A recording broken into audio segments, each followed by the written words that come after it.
So whatever you are referring to as Atman or the soul is a fiction actually. When somebody dies, we say this person is no more. That's not true. So this is what you are referring to as ghosts. There are innumerable such beings all around you, whether you know it or you don't know it. It is just that they are more experienceable. They are more available to your experience because they have… Need to understand this. You must have some understanding of the mechanics of who you are. I'm talking about the mechanics of how a human being is built. See, when you say I'm a human being, the outermost periphery is the physical body. In yoga, we look at everything as body because it is easier for you to understand that way. So we see the body as 5 dimensions or 5 sheets. Physical body is known as ANNAMAYA KOSHA. ANNAMAYA KOSHA means… Anna means the food. This is food body. Next one is called MANOMAYA KOSHA. That means it's the mental body. The third one is called PRANAMAYA KOSHA, which means the energy body. Physical body, mental body, energy body. All these 3 dimensions are physical. They are physical existence. Physical body is very gross, mental body is subtler, energy body is even subtler, but all these 3 are physical. It's just like the light bulb is physical, you can see that. The electricity behind also is physical, isn't it? The wire that connects is also physical, the electrons that flow through the wire also are physical existence. So similarly, physical body, mental body, pranic body, all are physical dimensions of life.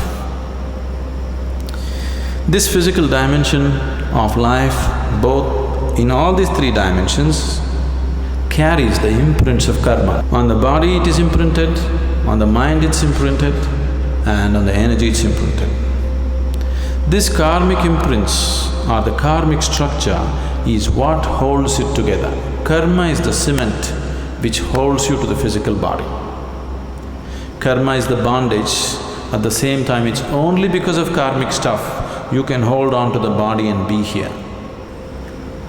Now, the next 2 dimensions are called VIGNANAMAYA KOSHA and ANANDAMAYA KOSHA.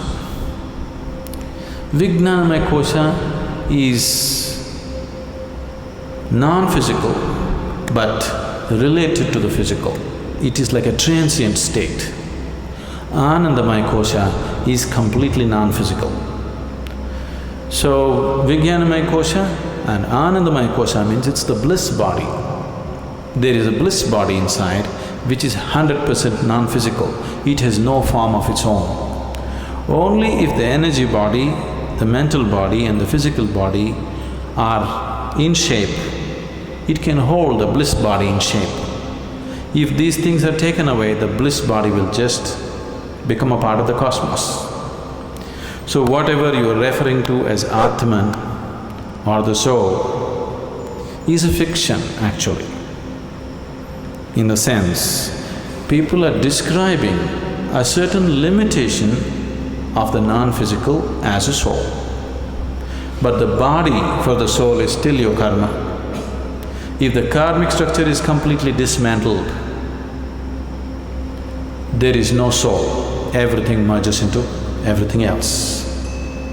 What is referred to as Mahasamadhi or Mahaparinirvana is just this, that you slowly understand where the keys are and dismantle the karmic structure so that you become truly no more.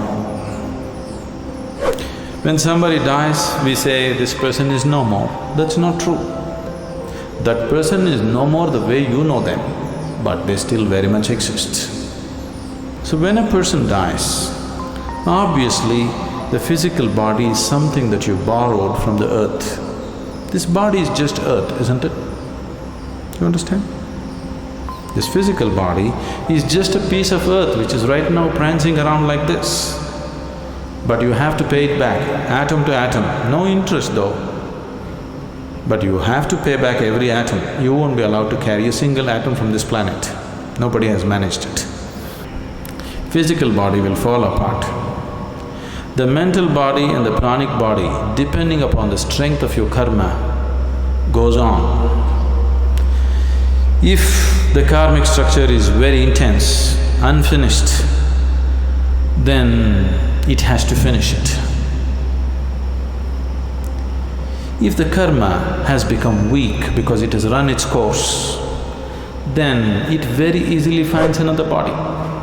If it has to find another body, the intensity of the structure should come down, it should become passive. If it is very intense, it cannot find, it has to hang. So this is what you're referring to as ghosts. Somebody is dead, his karmic structure is still intense because it's not over. Now he needs much more time to find another body, he still exists. And the more intense his karmic structure is, the more visible he becomes, or more experientially available to people. There are innumerable such beings all around you, if you don't… whether you know it or you don't know it. But most of them you won't feel because their karma is dissipated.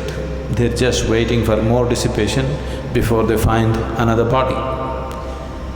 But if their karma is very intense, this is why they told you in the tradition, if somebody dies unnaturally, either by accident or suicide or some other way, they will become ghosts. It is not so, everybody becomes. It is just that they are more experienceable. They are more available to your experience because they have more intense karmic structures. So you people may experience them little more than other beings who die of old age. If one completes his allotted karma for that life, he will die just like that, without disease, without accident, without any injury. When one dies simply like that, that person may find another body within hours. This is why in this tradition always they said, if one completes his life and dies peacefully, it's the best way to die because he need not hang around. Immediately it goes on. Now when you walk the spiritual path, the ultimate goal for every spiritual seeker is, he wants to break this whole process. Or otherwise, to use an analogy, we can say, what you call as my soul right now is like a bubble.